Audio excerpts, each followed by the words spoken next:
taking place. Just the previous panel was talking about the increased energy consumption. For the electricity consumption alone, we estimate that 2050 it will be 2.5 times, 2.5 times bigger the electricity consumption than today. Similarly, we will introduce in increasing volumes batteries, hydrogens, and so on. These are significantly more materials-heavy ways of delivering the electricity and carrying the either electrons or molecules. For example, offshore wind takes more than 6 times more materials than the conventional gas or coal capacity to build. Similarly, EVs, roughly 20% more materials than the combustion engine is taking. So we will need significant volumes of metals for this sustainability transition. And as I already mentioned, there is an important geopolitical supply security considerations that are coming up increasingly now. It's not only about the origin of the molecules, but it's also where they are converted and beneficiated. So more supply in a sustainable way, cost efficiently, and in a supply secure way. That's the big theme of today's discussion. At the same time, the processing capacity has not increased like we would hope to see, and that's exactly the topic of today's panel. I'm extremely delighted to have 2 exciting panelists today with me here. Further from me is His Excellency, Dr. 𝗖𝗓𝗓𝗪. He is the Assistant Minister of Industry and Mineral Resources, Ministry for Planning and Development. And this is a position that covers a wide variety of critical areas, digital transformation, human resources development. There's a lot of data management, cybersecurity related topics, as well as planning and strategy. And he has vast experience from the last 30 years from the chemicals and oil and gas industries from a wide variety of topics. And I'm sure that we will hear some of that wisdom today. Left from me is Mr. Faisal Sultan. He's the Vice President and Managing Director of Lucid Motors. And his role is to oversee the strategy for Middle East expansion and operations. And you have extensive experience from the automotive industry. I looked the number of automotive brands that you have worked on, and I think 4 of the car brands that I have used in my lifetime were on the list. So it's an impressive list, an experience from. And you have seen the change in the industry, and we look forward hearing some of that experience. And before your current role, you looked after the industrial clusters development here in Kingdom of Saudi Arabia, and especially the automotive policy part of it. So Lucid Motors, it's also an inspiring company. Like we were discussing before the panel, it's a technology company that has decided to go also to the assembly part. So you produce EVs and also powertrains for EVs. We will now hear from both of the panelists opening remarks. They will talk a little bit about their point of view when it comes to the processing and downstream and some of these considerations that we just mentioned. And then after that, we have a couple of questions that we will be asking from the panelists. I would like His Excellency to start. Thank you. Assalamu alaikum. Can you hear me? Okay, thank you so much for the introduction. I'm very happy to be part of this panel today to talk about very, very important subject. During the morning session with the ministers, we have heard a lot about the mining and the minerals in general. And I'm sure this session will focus more about green steel or green minerals in general. I know it's a very important subject, as you rightly stated. It's a very complicated and complex subject again. And I hope in this panel we will be discussing several areas, starting from the mining, to the production, to the supply chain, to the end user or consumer. We all know that steel is used everywhere. But the current production process, starting from mining all the way to the end user, is impacting our environment, and there is urgent need to switch to green processing, green steel, and green minerals. And again, I hope through the interaction of some of the questions, we will be addressing some of the challenges, some of the maybe technologies that we hope we will be implementing, and some of the incentives that we actually need in order to maximize the use and the production of green steel. Thank you. Mr. Faisal Sultan. Thank you so much, actually. It's a privilege to be here and be talking about this important subject. I think, look, you know, the way cars were manufactured, so when we talk about, let's say, minerals and metals, you know, the world really is beginning to now realize that the automotive and the transportation sector is going to play a major role when it comes to sustainability, making this world a better place. You know, electrification has to happen. And as we've all seen, electrification really was not taking off. You know, there was only one company that was trying to do it. And then now you see, you know, 300, 400 plus companies if you take all the Chinese counterparts that are in electrification. So I think electrification is the future. And when we talk about electrification, we must talk about the green metals, because electrification is going to have a large demand. We're talking about 20 folds of this rare metals and green metals and rare minerals consumption in the next 8 years only. And then beyond that, it's even hard to forecast what is going to happen. Where are these minerals going to come from? How are we going to make them cost effective? And then basically the private-public partnership will have to play a major role, as we were discussing as we were walking here. If that doesn't happen, the consumer is going to suffer at the end of the day. So the whole point of doing all of this is to bring the policies, the incentives, the policies, the explorations, the innovations that really need to combine all of this and make a process out of it that results in a consumer getting a product that is better and it's readily available. The infrastructure for charging is available, and the metals are bringing the cost down of the vehicle at the end of the day. So I've actually seen it when I was working in the internal combustion engine side of things, you know, until 2017, 2018. You know, with Ford, with General Motors, with Fiat Chrysler, Stellantis, Magna, you know, all of the companies that I worked with, the supply chain was buying something completely different. You know, the core, you know, metals that were sought after has now completely changed. Now we talk about nickel. Now we talk about cobalt. Now we talk about magnesium. Now we talk about lithium. Yes. Before it was, you know, cast iron and aluminum. They're still there. They haven't really gone anywhere. And the usage of them has also not gone down that much, unless you take the cast iron engine. But the car's body is still using the same metal. But it's the rare metals, the green metals. Where are we going to find them?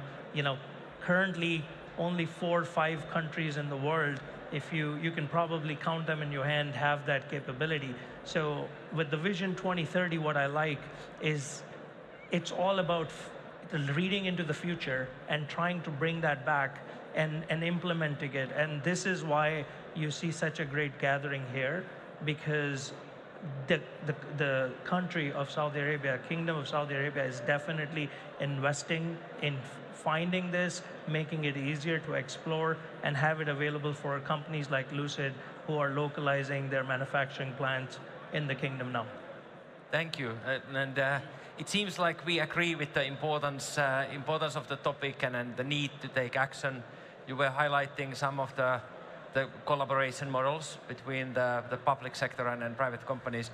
Your Excellency, from the experience that you have, what are the type of solutions, strategies, solutions that you believe are critical, centric in solving this question around expanding the processing and downstream capacity that will meet the needs of the more green metals, but also is cost efficient and supply secure. Very good. Well, let's start with some facts. So again, the steel will be with us for life. Yes. The second thing, the burning platform is, every ton we produce today from steel, we produce 2 tons of CO2. So it's major contributor to the, the carbon emission.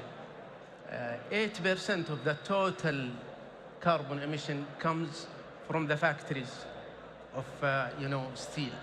So these are the facts around the subject. Now, how to improve? We know a lot of efforts going everywhere to switch to green energy and green minerals. With that, there are some challenges, of course. First, the cost.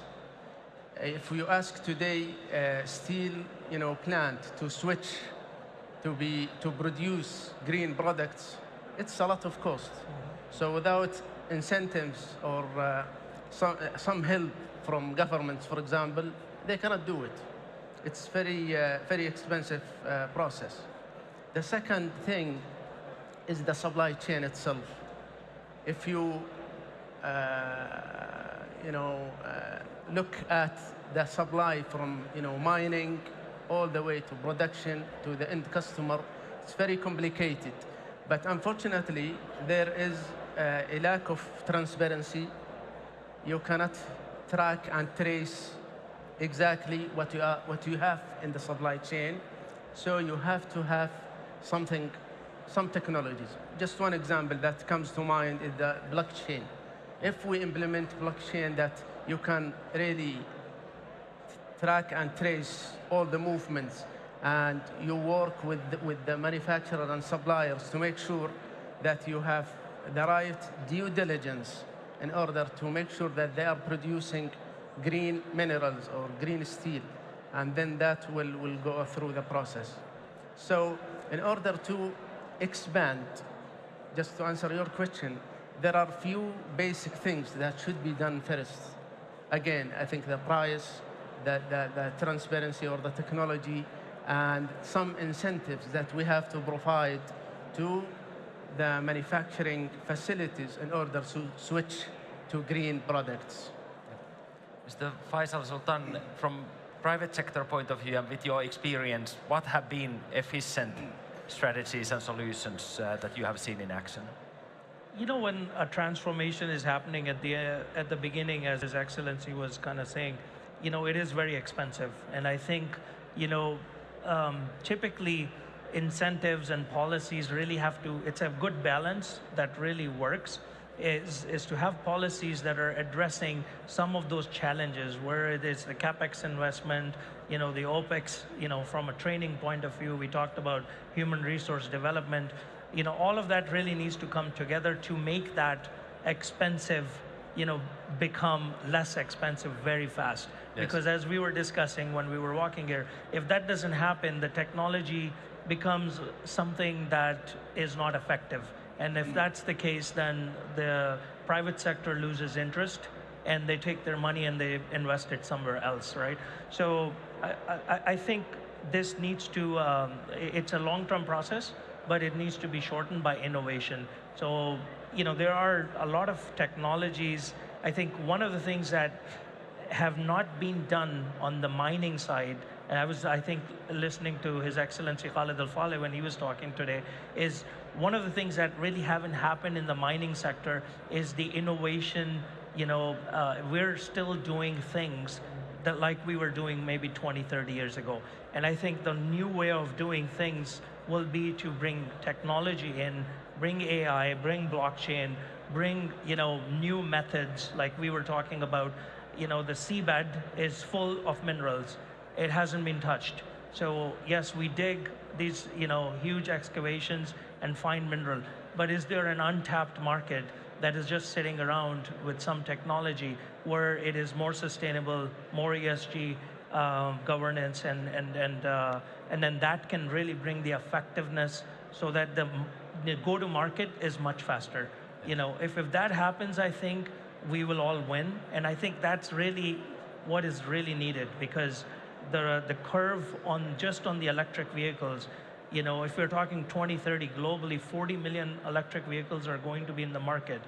40 million electric vehicles are going to need, you know, 80 kilograms of this, and 8 kilograms of nickel, and 8 kilograms of cobalt, and 80 kilograms of copper. Where is this going to come from? Because if you compare it with the internal combustion engines, at least 1/4 less of these metal quantities were being utilized. So putting 40 million electric cars is like 160 to 200 million more ICE cars on the road when it comes to this metal usages. Plus building the charging infrastructure. Charging infrastructure is on top of that. So, exactly. So I think there's a big challenge in front of us. We need to find new ways to bring metals productions much faster. And I think the governments and the policymakers will really have to come together to find innovative ways that can bring that cost curve down. Yeah. Coming from Finland, we have experienced the wind power boom. And today we are the lowest electricity cost country in Europe. And wind is the lowest cost way of producing electricity in Finland. It's amazing. And it's amazing, and it has happened in less than 15 years. So 15 years ago, there was heavy governmental support, regulatory support that was basically enabling, and now it has gotten in 15 years to that cost-efficient way to produce. What, from your point of view, what regulatory changes should be considered and potentially developed in order to fast-track the development of processing capacity, green metals, locally produced? Maybe we start with His Excellency. Yeah, sure. I think several, I can just mention a few of them, but let me start with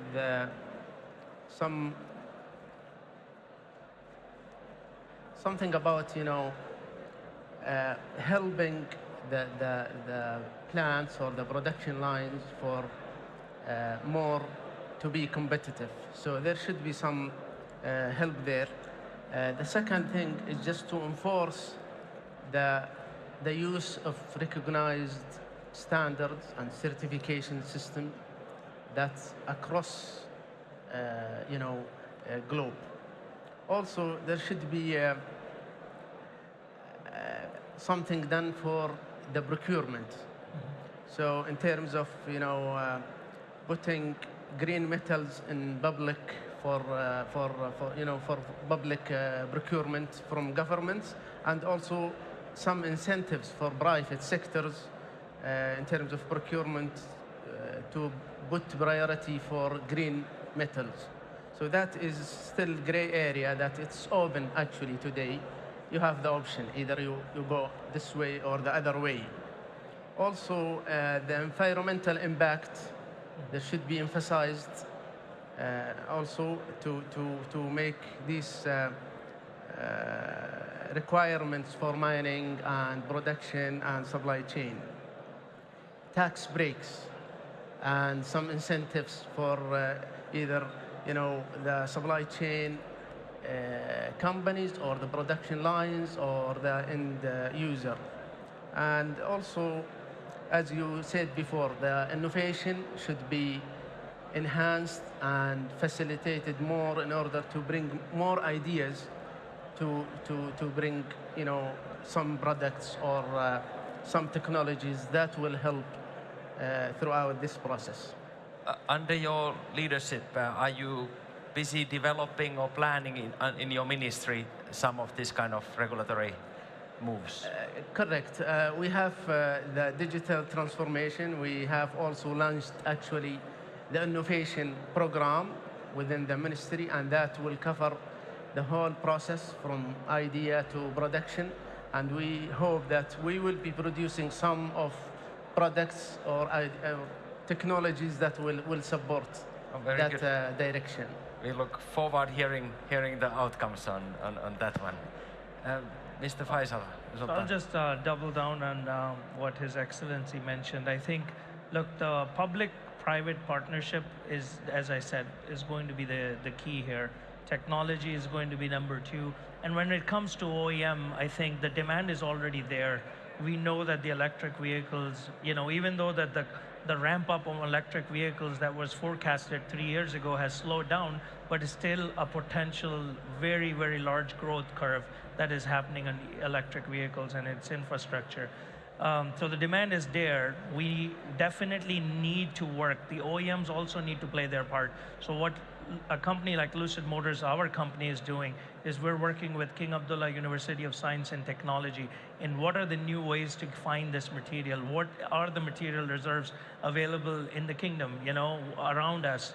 What can we do to tell them from a demand perspective, what is coming in our batteries in the future? What type of batteries are we going to use so that they can concentrate on their research and development in the right areas, right? So that's a part that we really need to play. We're working with King Abdullah City of Science and Technology here in Riyadh to that aspect, also to bring in some more technology, digitalization, procurement skills, what is really needed to get this thing going in a much faster way to have these minerals available. And then we're working with our partners, like His Excellency, across all Ministry of Industry, Ministry of Investment, what are the key companies, the value chain, the supply chain that really need to exist in the kingdom to support us in the future. So the OEM has a very large, part to play here, and and then once all these blocks are available in front of us, we can all put the strategies together to come out with policies that will help, the consumer. We have still time for brief closing question, and maybe this time we go with Mr. Faisal Sultan and then His Excellency. There's a lot happening in the world at the moment. We will next week, I think it's Monday, Donald Trump will be basically the president. There is increasing geopolitical tension, EVs, it appears like the EV cost point has really broken through, and in multiple countries, basically the EV adoption is clearly above the ICU adoption. For this audience, what would be your advice, what they should watch out in this space of processing and the processing capacity downstream? If we look the year of 2025, be it globally or here in the Kingdom of Saudi Arabia, what's the advice, that watch out point? Yeah, I think for the private sector, I would definitely say that there's a lot of opportunities. It really doesn't matter, which part of the government is going to come in or which political party is going to, the demand is the demand, right? Electrification is really happening. The sustainability focus is actually now coming back. So for a few years, it kind of went away. But now all of a sudden everyone's like, oh, Paris Accord, we got to do this. We're falling behind. Oh, there's these, floods. They're continuing to happen all over the world. All of these, the fires in Los Angeles. My daughter is affected. She had to run away from the university. So, these are real things that are happening to, us human beings. And I think the sustainability is really going to drive, and therefore electrification is not going to go away. The efficiency has to be the focal point, whether it's mining, whether it's finding the minerals, whether it's producing an electric vehicle like Lucid Air that drives, the longest range, bringing the battery sizes down as we are trying to do and keep the range as we were talking. So everyone has to play a part to bring efficiency back into the equation. And with that, there's a lot of opportunities, a lot of opportunities for innovators to step up and find, what can they do to make this world a better place, but at the same time make some money. Thank you. Okay, well, I think the focus today is more on solar energy. While there are a lot of other, renewable sources, like the wind, like the geothermal and some others. I think we should be covering everything, because it's good to have, for example, from a production point of view, to have a hybrid, plant where you use the wind and solar and geothermal. So if you don't have sun, you can still run your plant. If you don't have, wind, still you can run your plant, and so on. So this is one aspect, is just to cover all, sources of renewable energy. Switching to, for example, hydrogen. Hydrogen is much better than, other sources. But if you transport hydrogen from one area to another, it's risk and it's very costly, and it will reduce actually its efficiency. Yeah. So there are other things that can be used, like ammonia, and I'm sure Faisal is aware of that. So for the audience, because we have mix from government, from private sector, from consumers, and so on, I think everyone should be working in his or her own area, but at the same time, we should be working as one team, and because the process is complex, as we stated in the beginning, and it needs to be addressed at all stages. Again, from mining all the way to production and end user or consumers. Thank you. Thank you for the panelists for the interesting discussion, and thank you for the audience. Thank you.